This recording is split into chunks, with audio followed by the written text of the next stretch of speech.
തൃശൂർ മുള്ളൂർക്കരയിൽ അവശനിലയിൽ വീടിനുള്ളിൽ കണ്ടെത്തിയ 3 സഹോദരിമാരിൽ ഒരാൾ മരിച്ചു. മണ്ഡലംകുന്ന് സ്വദേശിനിയും 75-കാരിയുമായ സരോജിനിയാണ് മരിച്ചത്. 83ഉം 80ഉം വയസ്സുള്ള മറ്റ് 2 സഹോദരിമാർ ചികിത്സയിലാണ്.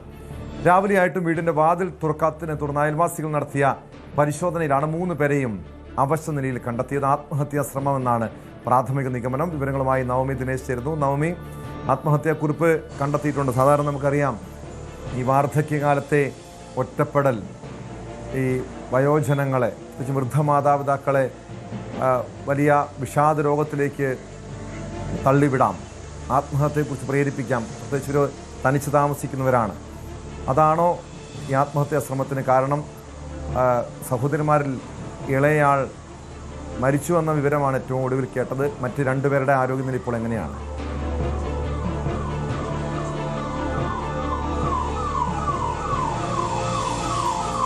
ടോം, എന്തായാലും ഏറെ വിഷമിപ്പിക്കുന്ന ഒരു വാർത്ത തന്നെയാണ്. 3 സഹോദരിമാരായിരുന്നു ഒരു വീട്ടിൽ താമസിച്ചുകൊണ്ടിരുന്നത്. ഇവർ 3 പേരും അവിവാഹിതരാണ്. പ്രായമായി 83 വയസ്സ് കഴിഞ്ഞു 3 പേർക്കും. ഇവർ 3 പേരും കുറേ നാളുകളായി തന്നെ ഇങ്ങനെ ആ വീട്ടിൽ ഇവർ 3 പേരും മാത്രമാണ് താമസിച്ചുകൊണ്ടിരിക്കുന്നത്. നാട്ടുകാരുടെ സഹായത്തോടു കൂടിയും പെൻഷനിലൊക്കെ ആയിരുന്നു അവർ അങ്ങനെ ജീവിച്ചു പൊയ്ക്കൊണ്ടിരുന്നത്. അതിനിടയിലാണ് ഇന്ന് രാവിലെ ആയിട്ടും ആരെയും പുറത്തേക്ക് കാണാത്തതിൽ സംശയം തോന്നി പരിസരവാസികൾ നടത്തിയ പരിശോധനയിലാണ് ഈ വീട്ടിൽ ഇവരെ 3 പേരെയും അവശനിലയിൽ കണ്ടെത്തിയത്. ഉടനെ തന്നെ ആശുപത്രിയിലേക്ക് എത്തിച്ചു. ആശുപത്രിയിൽ എത്തിച്ചപ്പോഴേക്കും ഇളയ സഹോദരി സരോജിനി മരിച്ചിരുന്നു. മറ്റ് 2 പേരുടെയും നില ഗുരുതരമാണ്. കീടനാശിനി കഴിച്ചാണ് മരിച്ചതെന്ന് അവരുടെ ആത്മഹത്യാ കുറിപ്പിൽ കണ്ടെത്തുകയും ചെയ്തിട്ടുണ്ട്. ബാക്കി 2 പേരും ചികിത്സയിലാണ്. അവർ അപകടനില തരണം ചെയ്തു എന്നാണ് ഡോക്ടർമാർ പറയുന്നത്. എങ്കിൽ പോലും ഇപ്പോഴും അതീവ തീവ്ര വിഭാഗത്തിൽ ചികിത്സയിൽ തന്നെ തുടരുകയാണ്. 3ാമത്തെ ആളാണ് മരിച്ചിരിക്കുന്നത്. ഈ ആത്മഹത്യാ കുറിപ്പിൽ പറയുന്നത് പ്രകാരം 3 പേരും കുറെ നാളായി, വർഷങ്ങളായി ഇവർ വിവാഹം കഴിച്ചിട്ടില്ല. ഒറ്റയ്ക്ക് തന്നെയാണ് ഇവർ 3 പേരുമാണ് ആ വീട്ടിൽ താമസിച്ചുകൊണ്ടിരുന്നത്. പക്ഷേ ഈ ഏറ്റവും പ്രായമായ സാഹചര്യത്തിൽ അവർക്ക് ആരോഗ്യ പ്രശ്നങ്ങളുണ്ട്. അവരെ സഹായിക്കാൻ ആരുമില്ല. വലിയ രീതിയിൽ ഒറ്റപ്പെടൽ അനുഭവിക്കുന്നുണ്ട്. മറ്റാരുമായും മറ്റ് ബന്ധുക്കൾ ആരും തന്നെ ഇവർക്കില്ല.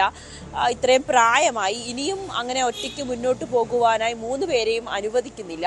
അതുകൊണ്ട് തന്നെ ആത്മഹത്യ ചെയ്യാമെന്നൊരു തീരുമാനത്തിലേക്ക് ഇവർ എത്തുകയായിരുന്നു.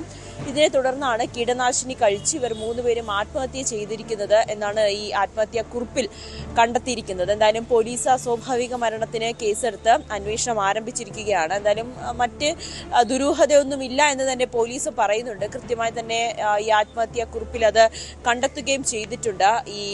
ഈ പറയുന്നത് പോലെ ഈ വാർദ്ധക്യത്തിൽ ഉണ്ടാകുന്ന ഒറ്റപ്പെടലാണ് അവരെ ഇങ്ങനെ ഒരു മരണത്തിലേക്ക് അല്ലെങ്കിൽ ഒരു കാര്യം. നവമി, ഇവിടെ മറ്റെന്തെങ്കിലും കാരണമുണ്ടോ? ഇവരുടെ ആത്മഹത്യയിൽ അല്ലെങ്കിൽ ആത്മഹത്യാ ശ്രമത്തിന് പിന്നിൽ മറ്റെന്തെങ്കിലും കാരണമുണ്ടോ? അല്ലെങ്കിൽ എന്തെങ്കിലും രോഗങ്ങൾ ഇവരെ അലട്ടിയിരുന്നോ?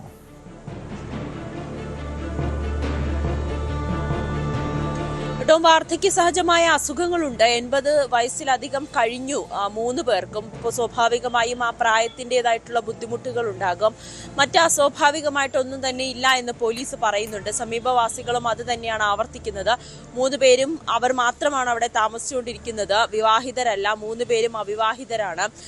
മറ്റ് ബന്ധുക്കൾ ആരും തന്നെ ഇല്ല. ഇവർ 3 പേരും പരസ്പരം സഹായിച്ചും പെൻഷൻ തുകയും അല്ലെങ്കിൽ നാട്ടുകാരുടെയൊക്കെ സഹായത്തിലാണ് ജീവിച്ചു പൊക്കോണ്ടിരുന്നത്.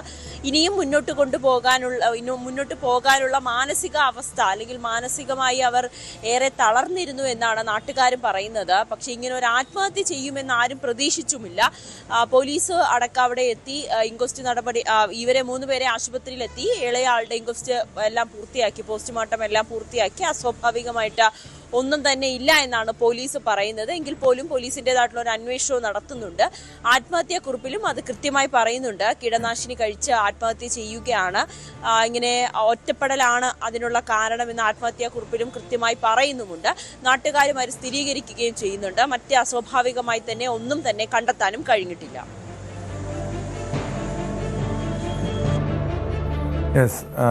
എന്തായാലും വളരെ സങ്കടകരമായ കാര്യമാണ്. പലരും ഇങ്ങനെയൊക്കെ ചിന്തിക്കും. ഒരു വാർദ്ധക്യകാലത്ത് ഒറ്റപ്പെടൽ മൂലം മനോവിഷമങ്ങൾ ഉണ്ടാകാം. പക്ഷേ ഒരു കാര്യം ഓർക്കിങ്ങനെ സ്വയം ജീവിതം അവസാനിപ്പിക്കുകയല്ല വേണ്ടത്. വാർദ്ധക്യകാലത്ത് നിങ്ങളെ നോക്കാനായി ഇവിടെ ഈ നാട്ടിൽ നിരവധി വൃദ്ധസദനങ്ങളുണ്ട്, അതല്ലെങ്കിൽ റിട്ടയർമെൻറ്റ് ഹോമുകളുണ്ട്. അതിൽ ആശ്രയിക്കുക. കാരണം ഈ ആത്മഹത്യ ഒന്നിനും ഒരു പരിഹാരമല്ല. അത്തരമൊരു ദുരന്തങ്ങൾ അങ്ങനെയല്ല ജീവിതം അവസാനിപ്പിക്കേണ്ടതെന്നൊരു തിരിച്ചറിവാണ് വേണ്ടത്. കാരണം പലരും അവർക്ക് ഈ 3 പേരും 75 വയസ്സ് പിന്നിട്ടവരാണ്. രോഗങ്ങളുണ്ടായിരുന്നു, പ്രയാസങ്ങളുണ്ടായിരുന്നു. പക്ഷേ ഇന്നത്തെ കാലത്ത് നമ്മുടെ സാമൂഹ്യ സുരക്ഷാ വകുപ്പൊക്കെ കൃത്യമായ ഇടപെടൽ നടത്തുന്നുണ്ട്. വയോജനങ്ങളുടെ ക്ഷേമത്തിന് വേണ്ടിയുള്ള ഇടപെടലുകൾ സർക്കാരിൻ്റെ ഭാഗത്തുനിന്നുണ്ട്. നിങ്ങൾക്ക് വൃദ്ധസദനങ്ങളും റിട്ടയർമെൻറ്റ് ഹോമുകളുമുണ്ട്. അങ്ങനെ ഒരു മുന്നോട്ട് ജീവിക്കാൻ കഴിയാത്ത സാഹചര്യം വരുമ്പോൾ അതുപോലുള്ള സ്ഥാപനങ്ങളെ ആശ്രയിക്കുകയാണ് വേണ്ടത്. കൂടുതൽ വാർത്തകൾക്ക് news 18 Keralam YouTube channel subscribe ചെയ്യുക.